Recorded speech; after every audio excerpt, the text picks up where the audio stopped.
Selamat sore, ini Viti 447. Sekali lagi, ini adalah channel edukasi, bukan hiburan. Bagi Anda yang ingin hiburan, skip aja. Kita bersyukur ya, dalam 4.400 menit, kita mendapatkan kuliah ilmu ekonomi politik. Ada pertanyaan mengenai kasus PPATK ini. Memang menyebalkan ya. PPATK ini kayak Pak Lurah yang on ya, main blokir-blokir aja. Saya juga sebel kalau ya. Tapi begini loh. Ya. Saya bukan PPATK, saya bukan Pak Lurah, saya bukan Pak RT, saya bukan siapa-siapa. Saya coba jelasin secara ilmiah, ilmu ekonomi politik. Yang nggak mau ikutin ilmunya, ya skip aja nonton Ayu Ting Ting. Kira-kira begini, ya. Ketika Prabowo itu menerapkan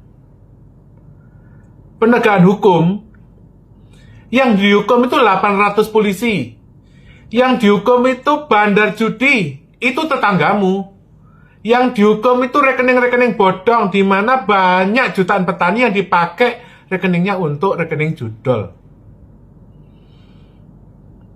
Lalu ada FATF dari Amerika yang ingin memberantas money laundering. Dan dia diizinkan karena FATF itu ada Kepres ya nomor 14 tahun 2024. Nah, mereka mengajukan kepada PPATK untuk merampas rekening judol, rekening bansos yang dipakai untuk judol. Artinya bansos itu anggarannya 400 triliun dimaksudkan untuk dibagikan kepada rakyat, tetapi dalam pelaksanaannya itu ditukar dengan duitnya judi. Artinya dana-dana judi online itu digunakan sebagai sarana untuk menyetor rekening-rekening tunai itu ke dalam bank. Mumetnya Prabowo itu, dia bingung ini rakyatnya mana yang penjahat, mana yang beneran. Dan kamu tahu nggak, ya, siapa bandar judi itu? Kamu nggak tahu. Bandar judi itu Irjen Sambo itu loh, yang edan itu, sampai sekarang menghilang. Seluruh polisi itu takut sama Sambo.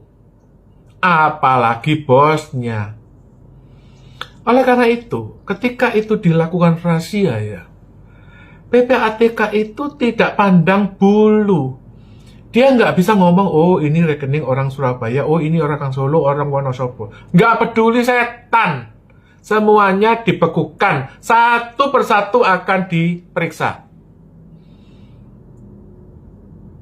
Itu adalah cara PPATK. Kenapa? Negeri ini sudah bongkrek, sudah bosok, sudah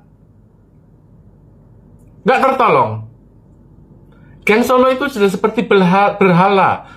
Mereka gunakan makan bergizi nasional, program kartu kredit merah putih, program BPJS pun dikendarai oleh mereka, termasuk rekening bansos. Ini seperti, maaf ya, nangkap maling, sendalmu keinjek. Nah kalau kamu nggak mau ikut pemberantasan maling, kamu marah-marah hanya karena sendalmu keinjek. Kira-kira demikian. Oleh karena itu pada waktu Prabowo menegakkan hukum, yang kena itu ya polisi, yang kena itu ya jaksa, yang kena itu ya hakim. Mohon maaf, rekeningmu dibekukan. Oke? Siapa korban pertama pembekuan rekening ini? Pak Prabowo.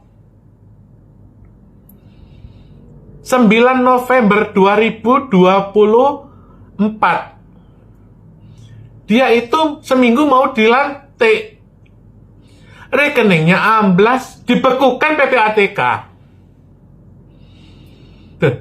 Ketika dia bertanya kepada PPATK, kenapa dibekukan? Ya Pak, Bapak nggak tahu itu rekening dari mana. Ternyata terkait dengan korupsi.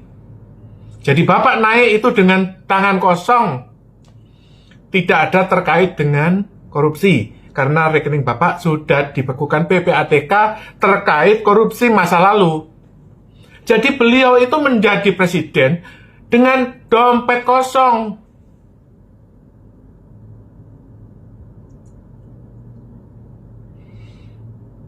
Nah sekarang ketika rekeningnya partai-partai itu semua bablas, semua rekeningnya Bahlil kosong, rekeningnya Erick Thohir kosong, ya pantas lah